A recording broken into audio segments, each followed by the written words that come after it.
Good afternoon, everybody, and welcome back to Red Devils TV. Now, today I've got a very special guest in Michael Kojo. Michael, just want to say hello. Yeah. Hello, everybody. Thank you for having me, Dan, on the show. United fan, just like you as well. So it's good to talk about the club. It's been a while since I've podcasted, so when you hit me up, I was super excited to come on. So yeah, I'm looking forward to it. How you doing, though? Yeah, I'm really good, thank you. Obviously, like I said, really appreciate this. Obviously, it's just something that we've been planning behind the scenes for a while now. So obviously, let's just get right into it.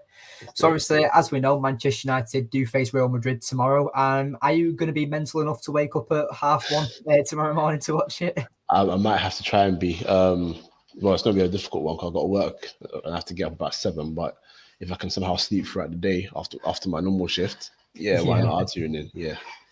Yeah, for some reason I thought it was a good idea to watch the Wrexham game this morning. I was in work at 8. I was absolutely knackered this morning.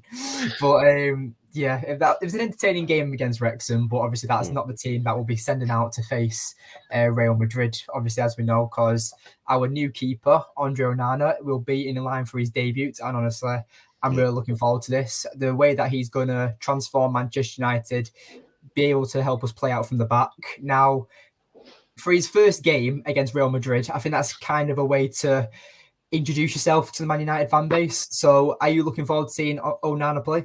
Yeah, I am. I mean, we've had De Gea essentially since 2011 when he joined us. So we've been used to him for 12 years, and he was phenomenal for us. I'll never ever disrespect De Gea, even his tough moments.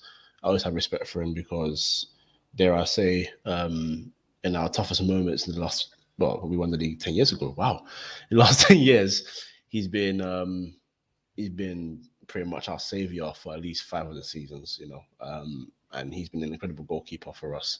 So no disrespect to him, but United are trying to play a new style of football and trying to get players into the team that can help bring that brand of football to the table. And I don't know if it's the bill. He's a good goalkeeper, good shot stopper. I will say this: he is a bit of a lunatic.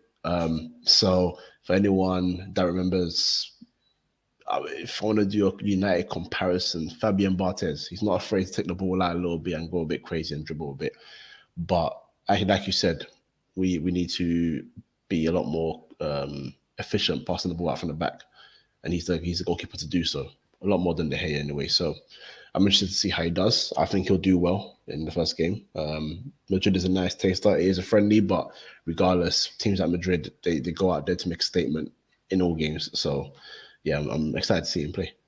Yeah, me too, definitely. Obviously, like you said, he's going to help us like playing out from the back so much. And with Andre Onana, obviously, like you said, he's a massive lunatic. I mean, the guy was in the Champions League final for Inter Milan, literally getting pressed by Erling Haaland and Jack Grealish, who was just there dribbling it past him. And I was like, I'm not even an Inter Milan fan, and I was having an heart attack.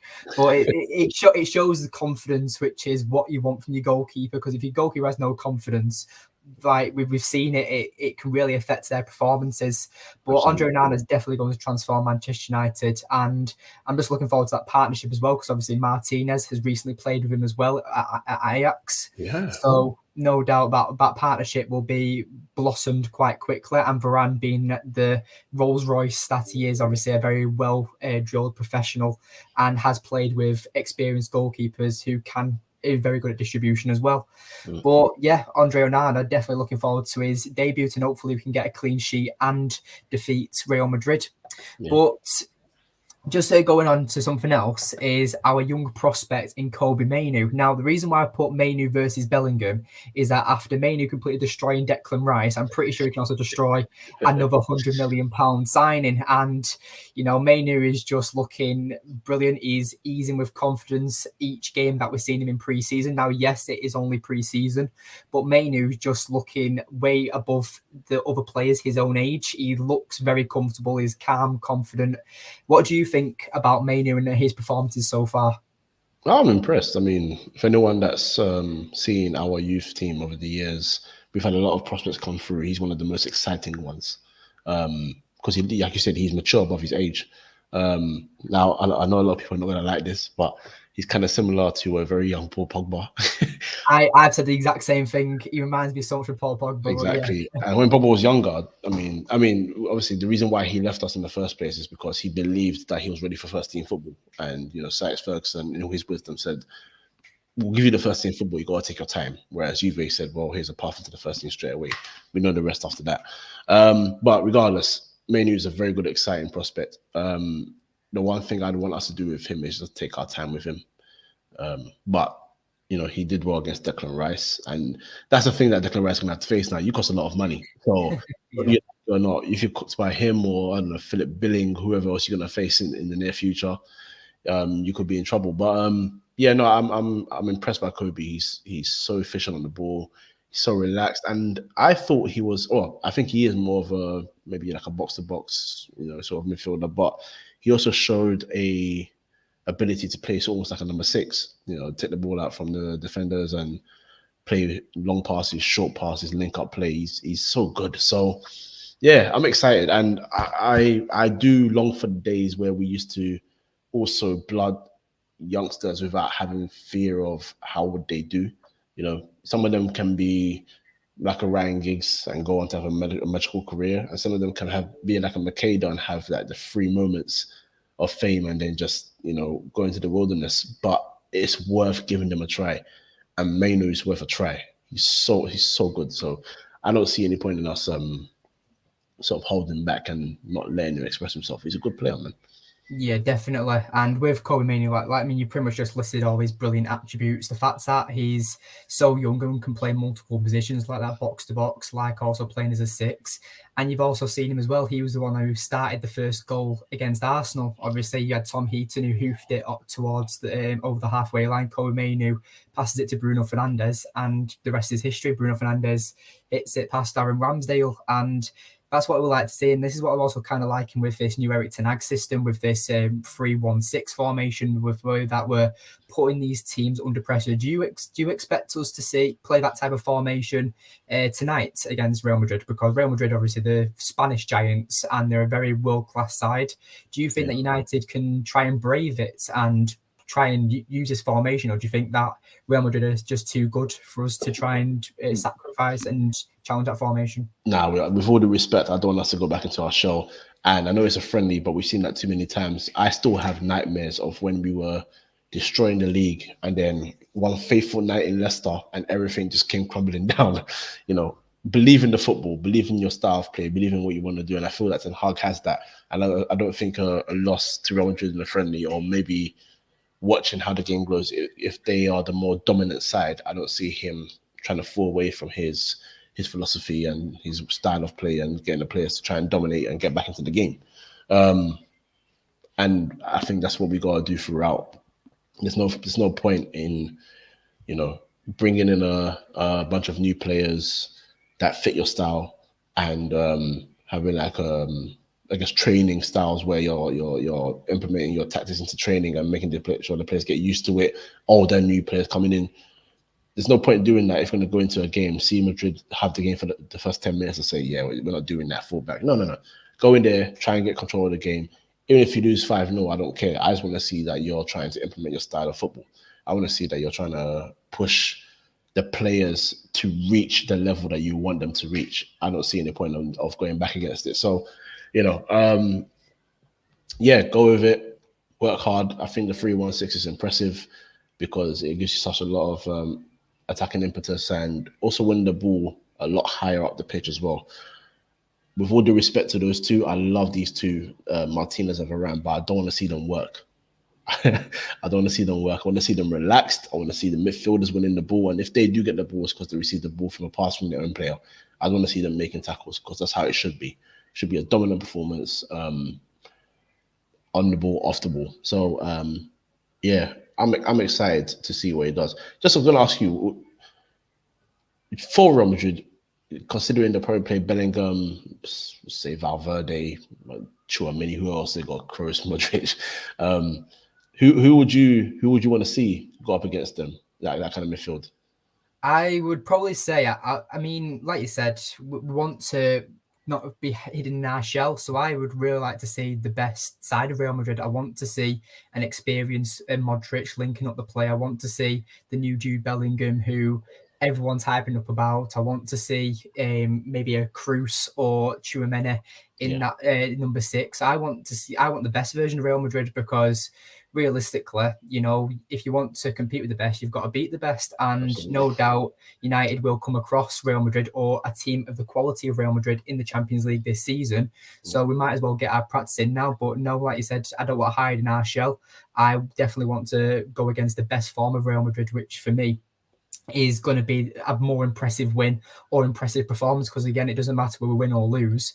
But even if, we've got a comment here saying score predictions. Obviously, I think we'll tackle that later on in the show, but I don't mind, because this is the first proper test, I believe. I feel like Real Madrid and Bayern Munich and City are probably the most dominant sides in Europe. And if United can somehow get a good performance, whether we win or lose, I just think we can just, as long as we take positives from this game, that's all I really care about, to be honest. But that's just my opinion. Don't know how you feel about it. No, I agree, and I like that you want to see the very best of Real Madrid, because that's how you compete against the very best. You know how people talk about, in the Champions League draw, I'd rather not get them just yet. I'm like, when would you like to play them in the semi-final? Because if you get Real Madrid in the semi-final, more time than not, they make it to the final. Get them in around the 16, see if you can beat them. Same for any other team. And the other thing about, the gap was 15 points behind City last year, so I don't know if we can make. Well, you got to close it, because there was a time when Liverpool won the league and they were 30 points in front of us, and then next season they literally were struggling to finish in the top 4. We did comfortably. That's the game of football. Gaps are closed and opened all the time. So, yeah, I agree. Real Madrid bring everything to the table, and we got to do the same thing and just go toe-to-toe. Friendly, competitive game, I don't care. Go for blood. Absolutely. Yeah, definitely. And obviously, we've literally just talked about Mainu and Jude Bellingham. Obviously, we'll just quickly brief over that a bit more. Do you think Mainu is good enough to compete with Jude Bellingham, or do you think that it's he just had a very good performance against Declan Rice? Because Rice and Bellingham are quite different players, aren't they? Like, Bellingham's a more efficient number 8, and Declan Rice is a bit more defensively aware than Kobe Mainu. So definitely we'll see, I think, a more battle against Bellingham versus Mainu. But do you think Mainu stands a chance? He can definitely stand a chance. I don't want anyone listening to this, I don't want them to get the wrong idea. We're not saying that he's on the same level as Bellingham. Absolutely not. But we've seen some footballers and the highest level of footballers not being able to get past what you'd consider average footballers. It's a game of football. Once you step onto the pitch, everyone's got a chance to beat everybody. And I'm sure, Arsenal fans, as much as they want to tout now right off, before the game started, they were telling us that, this is not a friendly game. We got to beat Man United. Who are Man United to us? Declan Rice, this, that, and the other. And then Manu dealt with him. Before that game started, when they saw the lineup, I'm pretty sure they're saying, he's a child. He might be good, but he ain't dealing with Declan Rice and everybody else. Once you step onto a football pitch, you got a chance. So, as far as I'm concerned, Bellingham, of course, much better and an incredible footballer. But Manu has the ability to go toe-to-toe with him if he wants to and try his best to stop him. So, absolutely, why not? Go for it and deal with him if you can. If you can't, you learn, you get better. There's no more we can ask for you than that. So, man, I'm hoping that he brings his absolute best to the table. Yeah, we're saying that Mainu might be going against Bellingham. We don't even know. This might be the first game where we do see the trio of Bruno Fernandes, Mason Mount, and Casemiro. It's throughout pre-season, Eric Ten Hag's been playing the first team 45 minutes and then switching them at half time. Do you think he'll do the same in this game, or do you think he'll try and give the likes of Casemiro maybe 60 minutes, for example, because it is only pre-season? So do you think that we will see Casemiro start over Mainu, or do you think that he'll do what he did against Arsenal, where it's the midfield three of Bruno Fernandes, Mount, and Mainu? I would, in my humble opinion, suggest that he does give players like Casemiro and maybe Bruno 60, 70 minutes, just because you want them to get used to the 90 minutes again. They're professional enough, in my opinion, to know that they will be able to complete 90 minutes in the first game back. But just to get that match fitness going, I think it would make sense. But if he does continue with the original plan of 45 minutes, I don't mind. It's good for every player to get a run out, and I think it's also good for the youngsters because I'm sure a lot of them for every preseason is either I break into the first team or I get loaned out or God forbid they get sold. Obviously we've seen Charlie Savage is the latest to leave. Now he's gone permanently, so he hasn't made the cut completely. So you wouldn't want anyone else that's got talent to maybe fall to the wayside and maybe be sold. He's not had a bad move. He's gone to Reading, so good luck to him. I don't Menu and anyone else to go through the same, whether it's Hugh Hill, whether it's Gerardo, I don't care who it is. If they get the opportunity to play and they play well, then I'm sure they'll have the opportunity to do so. But yeah. I mean, I definitely agree with you on that one. We've got quite a few bit of an audience here. So quality stream, lads. All things red. Nice to see you, pal. Say green face green smiling. And we've also got Jobs for Football with a question saying, looking forward to seeing Wan-Bissaka versus Vini Jr. Now that gives us a great transition here because that was an option that we're going to talk about, Wan-Bissaka versus Vini Jr. Now, as we know, Wan-Bissaka, I will never forget that night in Paris when he literally pocketed Neymar and Mbappe in that night in Paris. Now, can he do it again? Obviously, it is only pre-season, but realistically, Vini Jr. is probably the biggest test that Wan-Bissaka has had in his career. Now, I think that's going to be an absolute battle on that right-hand side or left-hand side for Real Madrid. But what would you think about Wan-Bissaka versus Vini? Do you think it's going to be a complete mismatch, or do you think it's going to be quite a good battle? It's going to be a good battle. It's a tough one because, in my opinion, I think Vinicius Jr. is the best winger in the world. Yeah, I think he's incredible. He's incredible to watch, and he's so tricky, so fast. And his end product has improved immensely from his first year in Real Madrid to where he is now. He's an absolute monster of a winger. But this is what we were talking about 10 minutes ago. If you want to beat the best, you got to face the best. And if he can come out of this, it is preseason as you said, but the PSG game was Champions League quarterfinal or round of 16? Round of 16 game. Very big opponent, two of the best players in the world game right now. Mbappe, incredible. Neymar on his day, ridiculous.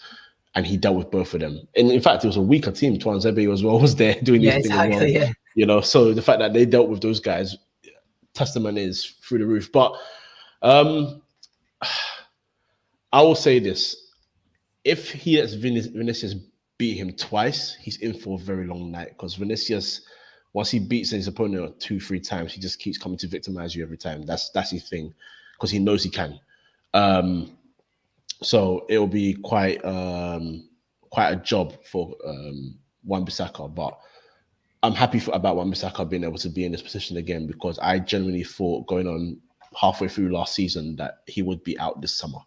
And he has pulled it back and he's brought himself back to the table. And Dallo, to be fair as well, because Dallo started the season very well.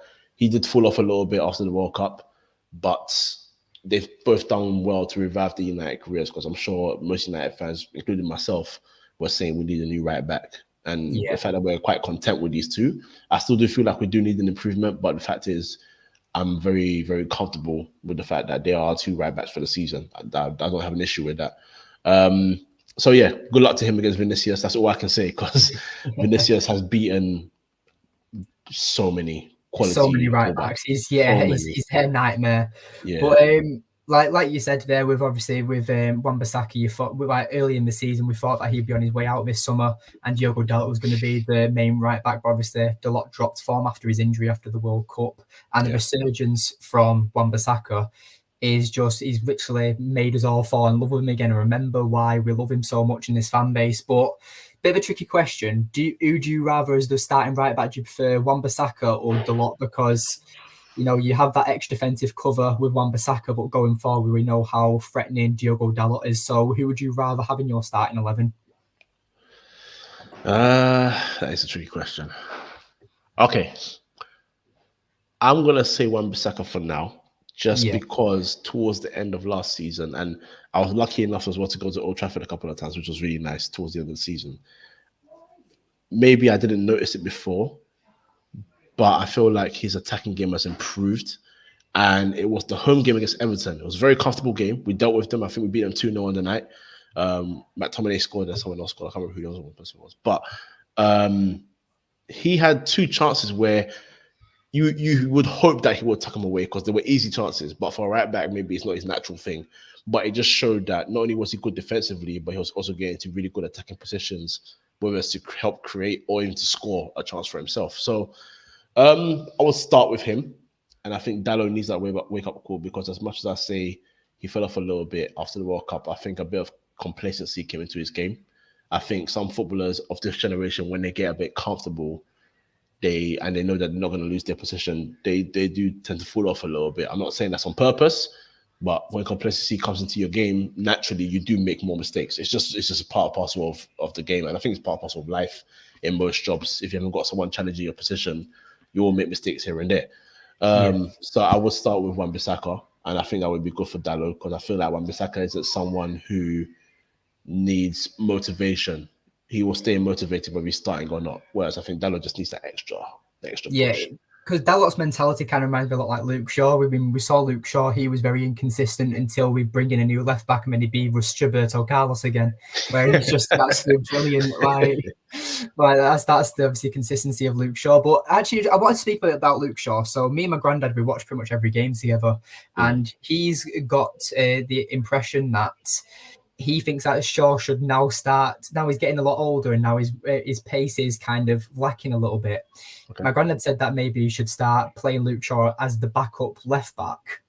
So as the backup left centre back to kind of reserve his pace, because it seems that Luke Shaw, after the 60th, 70th minute, he's forced to make fouls because he can't keep up with the fast wingers for the full 90 minutes. So my granddad said that maybe to reserve his pace throughout the game, keep him as a left centre half, and then that's when he'll be able to still compete with these fast runners because he's not running up and down that wing all game. But I turned around and said to him that with this formation that Erik ten Hag is creating with the 3-1-6, he won't be having to do that every single all 90 minutes because you will be having the three at the back standard formation. So Luke Shaw can stay back whilst the right back in Wan-Bissaka or the Lot's attacking. So what do you feel about Luke Shaw and by the way he's converted himself into a left centre half?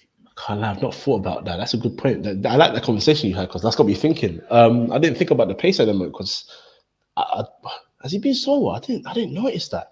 Because how much he gets a yellow card pretty much every game, doesn't he? And that's like normally in tens after about the 60th, 70th minute.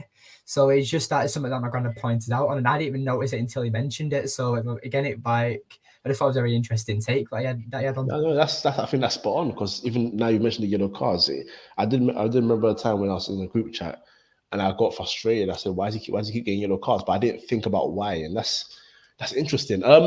I mean, in terms of the left-sided centre back, he was great when he did that for us, and it speaks high volumes. Where even though I guess Maguire did lose his spot to Varane and Martinez, especially Martinez being in his side of the defence.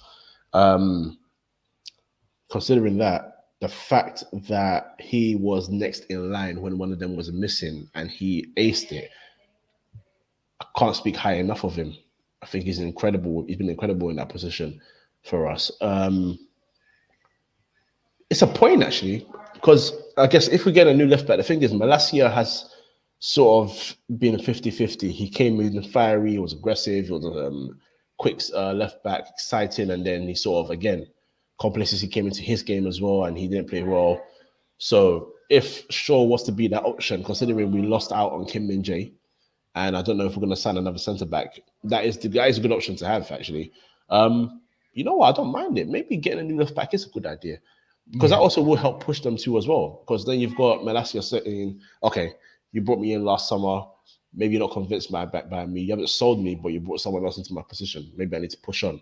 You got Luke Shaw saying, "Okay, I pushed on when Malacia was here, but now you're telling me that you got another left back in. Okay, this might be a bit of a challenge." But then you've also got him saying to the centre backs, "Well, if one of you are complacent, I could take your spot," and that is true. That is true. I mean, Lindelof and Maguire have sort of fallen out of favour. That'll be the wrong way to say it, but they're just not the first and second choice anymore to the centre backs. So they are third and fourth. But if Lindelof knowing that he'll start on the right side if Varane's not there. If Martinez is out of an injury and Luke Shaw knows he has a chance in there and it's not Maguire, it helps, elevate the game. I'm interested to see what happens there. Alvaro Fernandez, bit controversial. I'm not sold on him just yet. I know a lot of United fans are sold on him and they really like him, and I do see why. I'm not going to argue that he's not a talented left back. I think he is, but I'm just not. There's something that's just not clicking for me just yet. Yeah. But he's young. He's young. That's not me saying, write him off. He is young. I've got time for youngsters. I'm not of this. I'm of the old generation where if someone's 18 and they don't do an Mbappe or a Michael Owen, I'm not gonna, chastise them and be like, you're not good enough. Yeah. I got time for you. Try and develop. And if it looks like you're going to get better, so be it. If not, it is what it is. Someone like Ilanga, give him a chance. It didn't work out nice at Forest. Good luck to him. But Alvaro Fernandez, I think one more loan. And if he can get a Premier League loan where he will start games, that would be my best option for him. Maybe someone like Burnley. I think Burnley will be a good spot. They've changed their football and everything now, so that might work out. But I'm just something just not clicking for me yet. But I think he is good. He's got a future. I just don't know if he's at United. Yeah, I completely agree with that. I watched the game against Wrexham this morning. Obviously, massive regrets now. But with Fernandez, him and Hannibal Mabry were definitely the standout players, and it showed that they're used to competing with that physical side. Because obviously they were out on loan in the Championship last season. And I was watching Ben Foster on a podcast a few weeks ago, and he turned around and said that put all 20 Premier League goalkeepers in the National League, and I guarantee you that none of them are as world class as they are in the Premier League because of how physical it is. And I think this morning we saw that from our youth, from our under 21s, because they're just not used to that amount of physicality. Yes, they're very energetic, but when it comes to physicality, Wrexham just absolutely bodied them. But for me as well with Wrexham, like a lot of people were disheartened that we lost to Wrexham and saying, how are we losing to a League Two side? I don't consider Wrexham as a League Two side. The amount of investment and the players that they've got in that squad, I can guarantee that they'll probably get in the playoffs, if not win the League Two this season, because the way that Ryan Reynolds and who's the other one? McCormack or something, whatever he's called. Something like that, something like that. So obviously they're investing heavy into the squad. They want to grow that team, and no doubt for me, they're definitely not just a League Two side. So with Alvaro Fernandez and Hannibal Mabry, they definitely stood out in that game for me. So with Alvaro Fernandez, I definitely agree with you. Definitely another loan, but hopefully a Premier League side. But if not, Preston, they've already come back in for him, offering him another season loan. Now, again, I'm with you. I'd much rather him have the Premier League experience, where we're playing 10 to 15 games and just getting that experience. But again, would you rather him play the full 40 games that he played for Preston, or have about 10 to 15 games in the Premier League? And that's obviously where development can kind of come to a halt. Donny van de Beek is a great example. We brought him in from Ajax, and the season before he was in the Ballon d'Or top 30 list. He came 28th, but then you wouldn't have thought we signed a player that was nominated for the Ballon d'Or, would you? With the amount of chances Van de Beek's been given. Yeah. But with obviously Alvaro Fernandez and the left back situation, I do feel like that a left back is needed, especially in the next season or two, because again, I feel like my granddad is right in that sense with Luke Shaw. But it's an interesting take, and I do feel like that with the way that Erik ten Hag does want to play football, an attacking style left back is what we need. But anyway, we'll get on to a different bit of the segment now, and I'm just going to quickly change it over. And we're going to be doing a combined 11 for Real Madrid and for Real Madrid and United. So what do you think? So we'll go from goalkeeper to striker, but who do you believe we should go for the goalkeeper? Obviously, Andre Onana hasn't played for Man United yet, but Courtois, obviously one of the world's best keepers. I'm voting Courtois, but obviously that's just my opinion. What do you think? Yeah, I think Courtois is that. For me, he's been the world's best goalkeeper for the last 4 or 5 years now. He just looks untouchable. And when you're talking about big game, it's no disrespect to Onana, because Onana is a brilliant goalkeeper. I don't think he's a bad goalkeeper at all. Shot stopper, we call him a lunatic, but everyone needs a lunatic in their goalkeepers. Michael was a bit of a lunatic as well, so it's absolutely fine. But Courtois is just, man, he's incredible. He's absolutely Yeah. incredible. And yeah, I can't look past him. It's just what it is. Yeah, he's absolutely like crazy, and I think like that's definitely probably one of the still, if not the best goalkeeper in the world. I'm really excited for the Andre Onana signing and what he's going to bring to Manchester United. But you can't disrespect Courtois in that sense. But we'll move to the right back now. I believe Dani Carvajal is still the right back for Real Madrid. I don't know if he's left or not this summer, but to my knowledge, he is still the right back. But if you're asking me this about 5 years ago, I'd have to say Dani Carvajal, but he is he's 33 now, 34, so he is getting on a bit. So do you think someone like Wan-Bissaka or Dalot can take that position, or would you still go for Dani Carvajal? No, Carvajal's time's done now. You saw, if anyone that watched Madrid last season, he struggled bad. He's run out of gas. And that's why you were seeing like Vasquez at some point started playing right back, and Vallejo maybe 1 or 2 games. Yeah, I'd pick Wan-Bissaka personally. Yeah, I agree with that. Yeah, I just think Wan-Bissaka's. It's not even about being better now. I just think he is above what Carvajal is now. Carvajal, like you said 5 years ago, it's ridiculous. Part of the Real Madrid team that's winning 3 Champions Leagues in a row. You know, just an absolute monster right back. But yeah, I think that time's done now, and Wan-Bissaka is the better right back now. Yeah, I completely agree. And everyone in the comments as well, make sure you're putting in your combined 11 as well for players that, as we go segment by segment. Now, we'll go to the left back because I think this is quite an interesting point. Now, I'm trying to think who their left back is. Obviously, I believe it's Ferland Mendy, but last season, I believe Camavinga played there a lot. So I don't know who we should choose. Do we choose Camavinga, or would you say that's Ferland Mendy to represent the left back for Real Madrid? I don't rate Ferland Mendy at all. If you've played FIFA, you know how good Ferland Mendy is, but oh yeah, in real life, he's dropped off a little bit. Yeah. The thing about Camavinga, because Camavinga at left back was incredible for Real Madrid last season, but he's not a left back, so a part of me doesn't want to put him there, and that would mean that I'm picking Luke Shaw. And I'm gonna stick with that. I don't rate Ferland Mendy whatsoever. If I'm being honest, I just don't. I don't see it, and I've never seen it. And I also didn't realize he's 30. You know, when they signed him, I thought they were talking about signing someone that's 22, 23 for the future. He's had a lot of time in this game. Yeah. That's not a bad thing. Some people blossom late, but the point being, I'm not sold on him, and I think he's also going to leave this summer anyway. Because I don't think Madrid have sold him either. So, yeah. Ferland Mendy out for me. Luke Shaw, yeah, he can take the spot. Camavinga's great, but he's not a left back, so I just can't do that to him. I can't put him there. Yeah, I agree on that sense. Luke Shaw is definitely still on his day I'd say probably one of the top 5 left backs in Europe. I think that is really good on his day. It's just that consistency from him, but yeah, definitely better than what currently Real Madrid have to offer. Now, the centre backs, this is where it kind of gets tricky because obviously Rafael Varane, ex Real Madrid centre back, Lisandro Martinez, our butcher, but then you can't discredit it for what Real Madrid have to offer it there as their centre backs. Obviously, you've got David Alaba, you've got Militao, you've got Rudiger. I think it's definitely going to consist of Militao because I think that he's definitely Real Madrid's best defender. But I'm just trying to think that. I mean, I really rate Rudiger as well, but I just love the way Militao plays. I mean, he's so young; he's only 24, 25. Yeah. I just think that he's absolutely incredible. But that's just my opinion.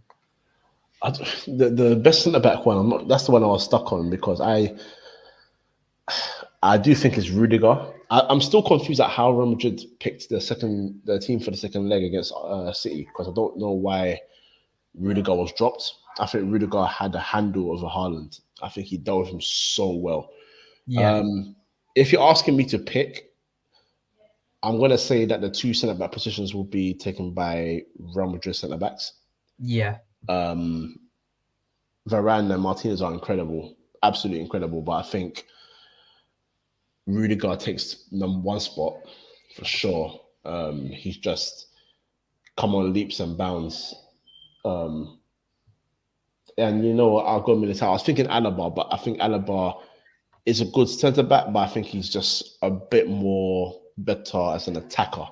he has a lot more attacking qualities than defensive qualities, despite being a good centre back. Whereas with Militao, strong in the air, quick, loves a head-to-head in terms of going one-on-one with centre forwards and wide men. He's not afraid to go into challenges. He reads the game well. So I'm gonna go with you and say Eder Militao. If I remember how to spell his name, then I'll be able to put him in the squad. Militao is Militao. Tao. There we go. Yeah. There we are.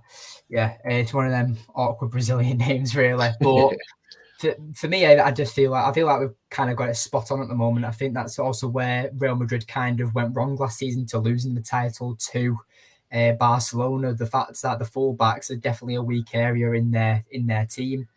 Now, this is where it probably gets very tough because the amount of quality Real Madrid have in the midfield is insane. But as a United fan, you have the biastry, you could say. I mean, if I can move this position down a bit, no, I can't. So obviously, I do want to include our holding midfielder, which will be the middle one. So they've got Toni Kroos and Tchouaméni, but we have Casemiro. So what would you say? Obviously, Casemiro, also ex-Real Madrid player. What would you say for the CDM role? I still think it's Casemiro. Yes. Yeah, I've run out of words to describe the guy, man. And that's before he came to Man United. Even forgetting about Man United, just for now, I just think as a whole, I think Busquets had a stranglehold on the best defensive midfielder sort of tag in the world for so long, and then Casemiro kind of helped Madrid find a balance in their midfield, and helped Modric and Kroos awaken themselves into that centre midfield position, make that midfield free, and just clean up shop for at least 5 years. And he's come to United, and you can see the difference when he's there and he's not there. And I think the biggest indication was when we drew the game at Palace and he got that yellow card, and everyone was just heartbroken because we knew he wasn't playing Arsenal. And we're not even afraid of Arsenal. We're not Arsenal, a good team. They done well last season. They did beat us in that game, but he wasn't there. And that was something that we could see that we were missing by a clear mile.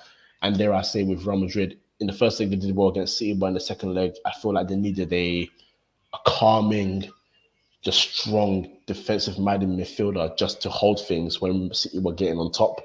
And if this team weren't being calm, he knew how to rattle the cages of the opponents. Tchouaméni is so young, and he will be the best one day, but it's not now.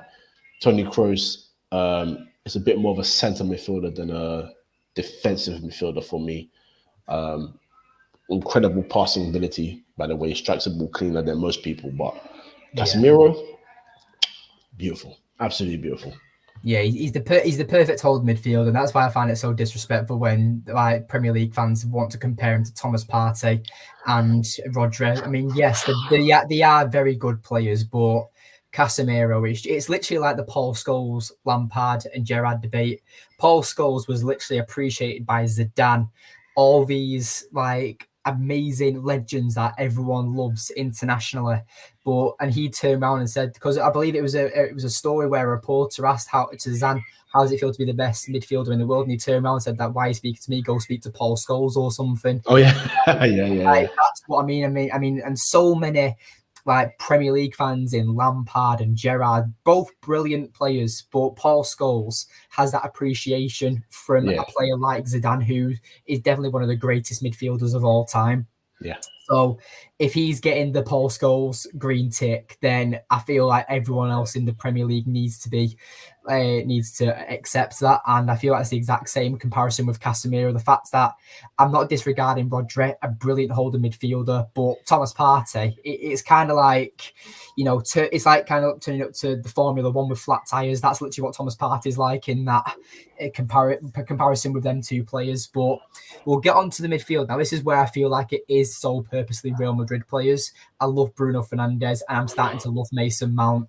But Toni Kroos, Modric, Bellingham, you can't disrespect these players. And if I could try and fit Bruno Fernandes in, I would. Everyone knows on this channel that I love Bruno Fernandes. I mean, he's on my bloody phone case, for God's sake. So I absolutely love Bruno Fernandes, but I'd have to say it just depends based on form. Now, I feel like you've got to put Luka Modric in because the fact the guy's 37, you can, or 38 now, whatever he is, he's absolutely brilliant. So I'm definitely going to put Luka Modric in, but I'll let you take the other midfielder role. Who would you go for? I will go for. I'll go for Bellingham. Bellingham. And the reason I'm going for Bellingham over Kroos, I just feel like now is the time where we're going to see. Wait, hold on. Wait, just hold on a second. I forgot about Valverde. Christ. Oh, Valverde. Yeah, I completely forgot about him. Oh my God. Jesus. Oh, yeah. That's for a spanner in the works, that, because Valverde's up. Yeah. I think Valverde. Valverde. I think Valverde is one of the most underrated midfielders, if not the most underrated midfielder in the world, because Definitely. I think at Madrid he's used to such a utility man. He's played right back, right mid, centre defensive midfield. He's played everywhere, but he's versatility aside, he's got the perfect engine. He can pass, he can tackle, he can shoot, he can create, he reads the game well. You know what? This might be controversial to people, but get Bellingham out and put Valverde in. Absolutely for me. I'm such a big fan. I'm such a big fan of him. I actually agree with you on that sense, because I mean Valverde, I mean the fact that he got him so cheap is always like 8 million they signed him for or something. Yeah. The way that, I mean, people say that it maybe is a one season wonder from last season, but the new season hasn't even started yet. You can't say he's a one season wonder. You could say that's kind of his breakout season. He's going to be even more dangerous this season. Valverde is definitely one that has realised that Luka Modric, Toni Kroos are aging on. I need to be that midfielder that's the next one of them who's going to take their place, take their iconic number once they hang up the boots. But Valverde, for me, definitely, I agree with you, is definitely one of the most underrated midfielders in world football. But this is where it also gets very, very difficult, because I think we can already put in Vinicius Jr. because definitely one of the most dangerous forwards in world football. Now, to try and get a United player in there, I'm gonna throw out Marcus Rashford as the striker, because they have lost Benzema now. So maybe that we could squeeze in someone like Rashford. But we'll go for right wing first. Now, obviously, you've got Antony, we've got Sancho, and they've obviously got, is it Rodrigo they've got? Yeah. So I don't know. Okay. It's a funny one because you could also put Valverde there. Yeah, that's true.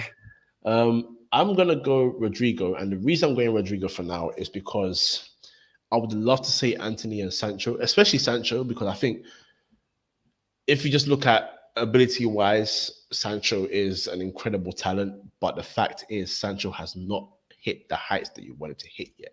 That's the sad truth. Whereas Rodrigo, the year they won the Champions League, he was sort of like the super sub, coming on, scoring the goals, and you saw the impact he made, especially in that game against City where they won at the Bernabeu.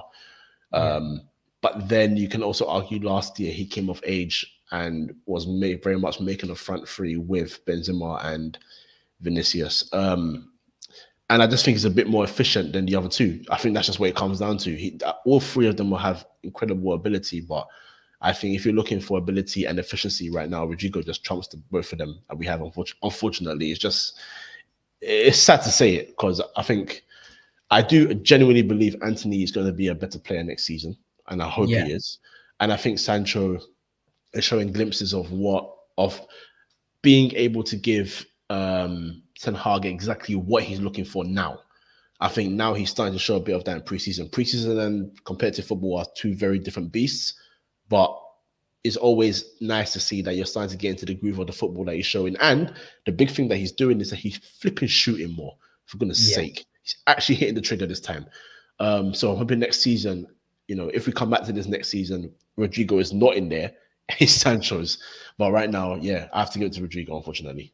Yeah, that's the thing. It's not us saying that United wingers are bad. It's just the fact that Rodrigo's a bit more consistent at the moment, and the level of player he is, and the actual team that he's also playing for.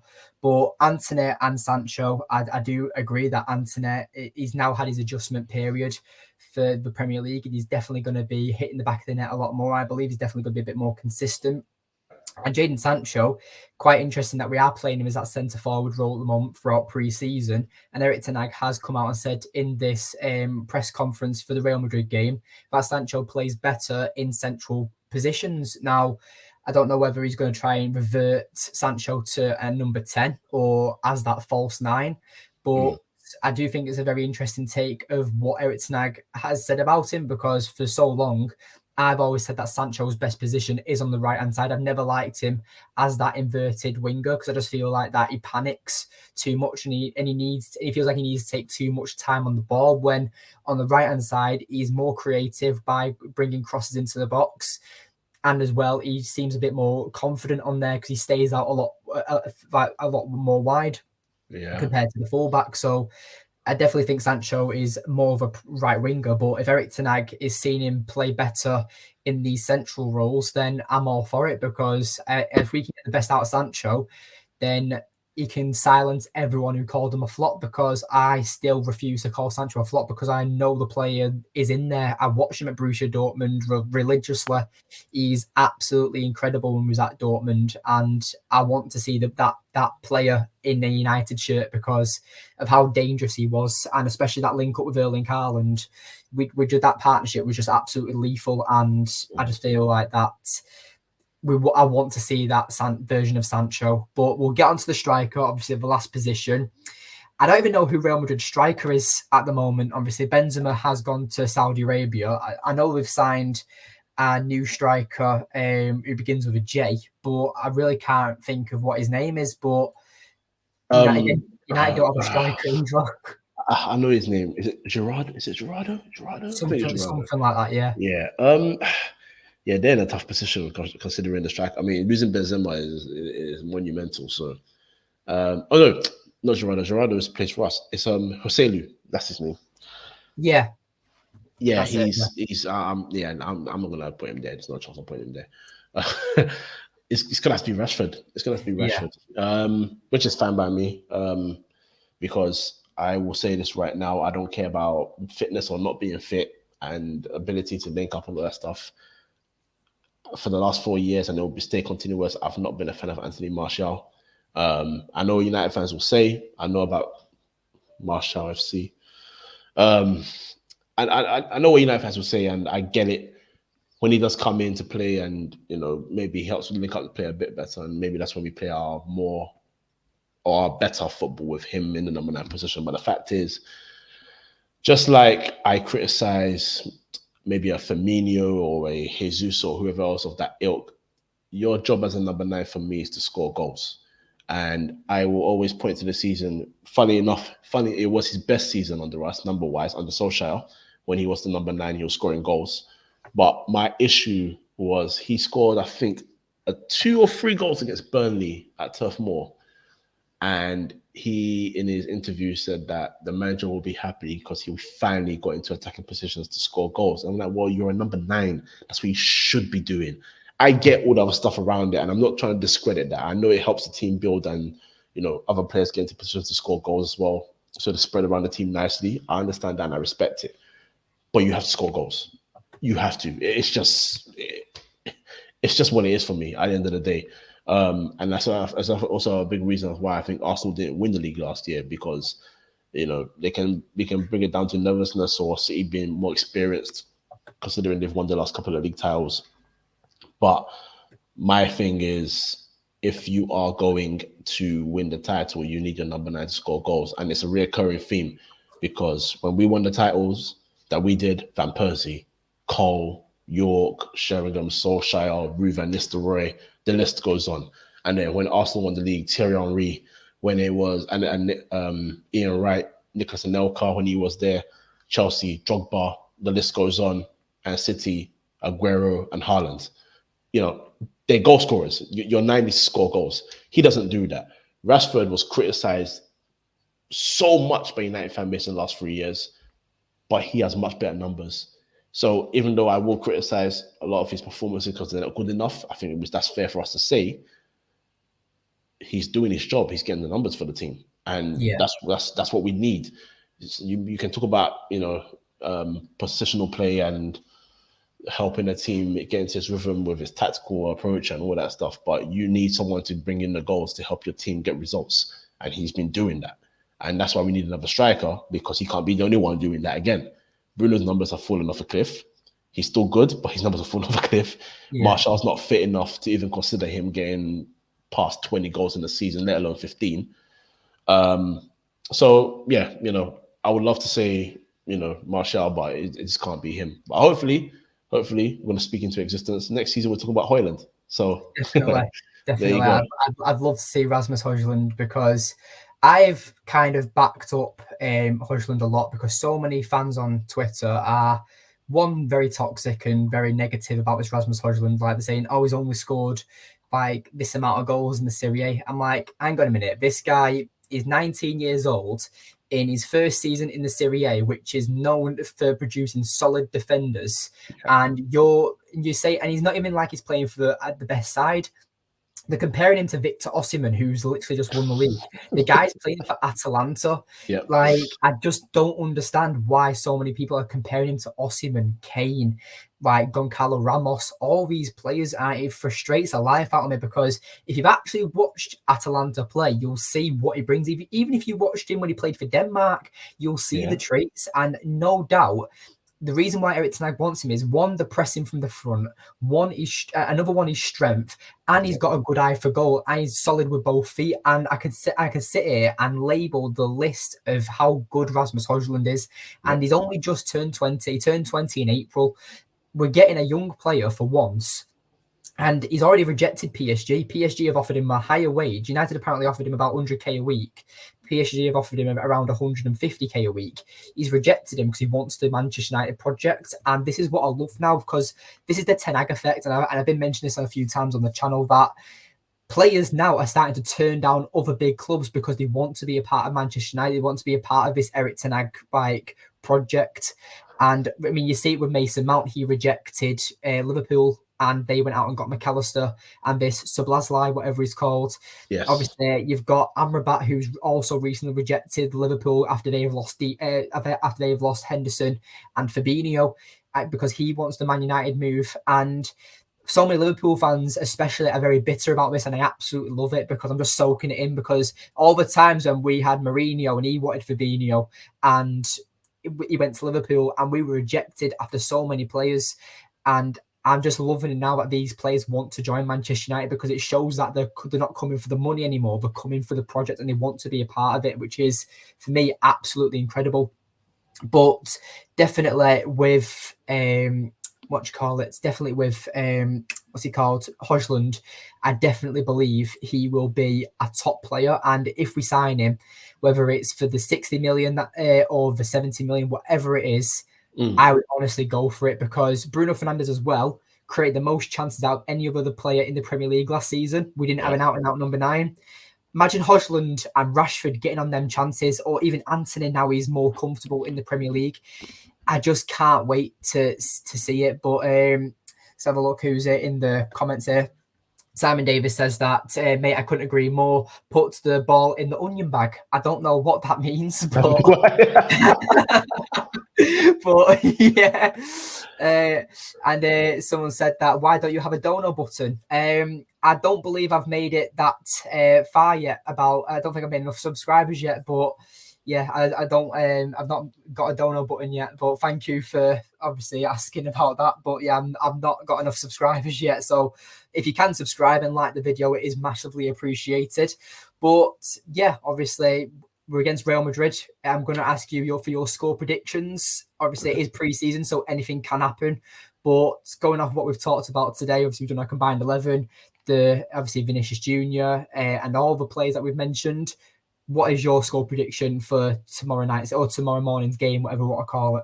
I'm going to go for a 2-2. You know what? I would take that result. I would definitely take that result, but carry on. Yeah, no, me too. I think we're in for quite a entertaining game. There's two sides that are going to attack.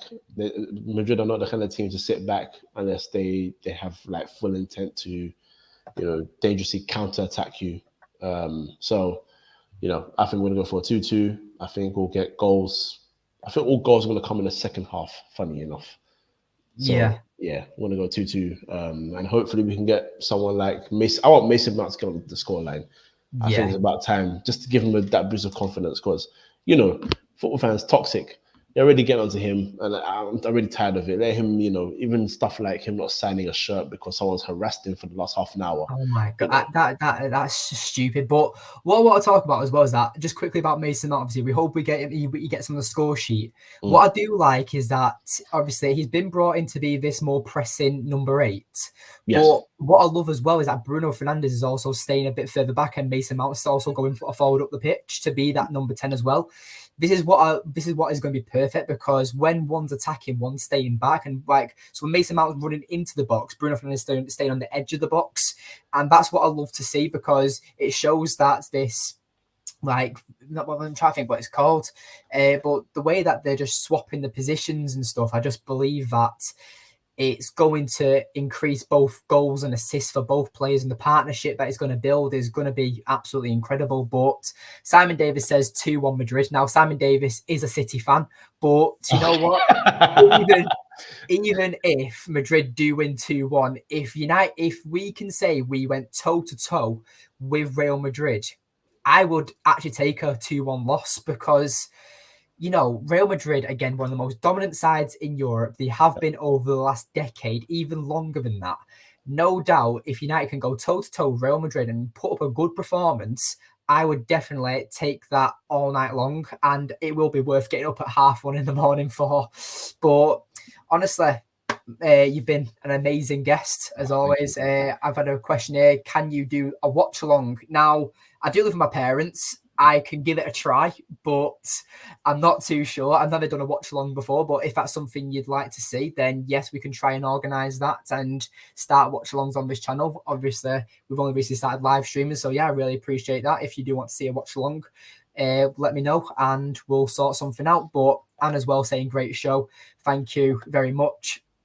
And Simon Davis says that 100% Dan, we win, we learn, definitely. But obviously, Michael, you've been an absolute amazing guest, and just want to promote where everyone can find you if no one knows of you already, because obviously you're an absolute legend. But yeah, promote where we can find you. I appreciate that. Thank you. And so my podcast is the Free Midfield podcast. Number 3 in midfield. Well, you can see in my finger over there. There you go. So remove the Kojo. That's the Free Midfield there. We analyze Premier League as a whole and many other topics surrounding football. We will be back when the season starts. I've taken a bit of a break because work, life, parenthood, all that rubbish. But Free Midfield Podcast, you can find us on YouTube, Twitter, Spotify, SoundCloud, Apple Podcasts, everywhere there.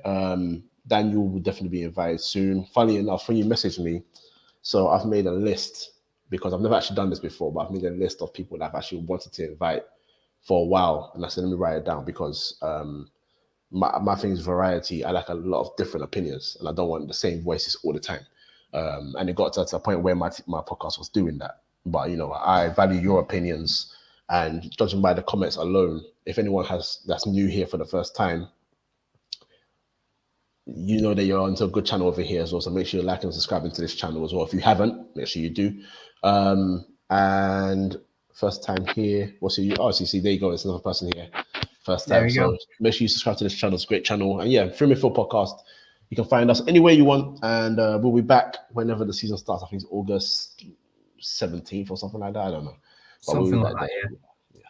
But yeah, obviously, thank you for being a great guest as always. And Big T, just to answer your question, we do normally stream around 7:30, 8 o'clock every night, and obviously it just depends on if we are doing if we're doing like a preview or something. We do obviously YouTube Shorts, TikToks, and all that stuff. He said here that the first game for United is the 14th of August. So thank you for saying that. We'll sort that out. Please do a watch along. I will drop. You know what, mate? It'll be 1:30 in the morning. I'll try and keep it down, but you know what? I'll try and set up a watch along for us. Hey. I'll try and sort it out. So yeah, all right. I'll try and set it up and see what it's like. But yeah, Simon saying as well, mate, I will. It's been a pleasure. But honestly, guys, thank you so much. You've been a great guest, and hopefully we can get you on the channel soon. Obviously, again, sort something out about me coming onto your podcast as well. Anytime. Awesome. Final thing from me as well, just to you and anybody else as well. When I go to Old Trafford, I do like little videos. I'm not one of those that's going to stand around and question people and all that stuff. I don't do that stuff. My ones is little experience videos.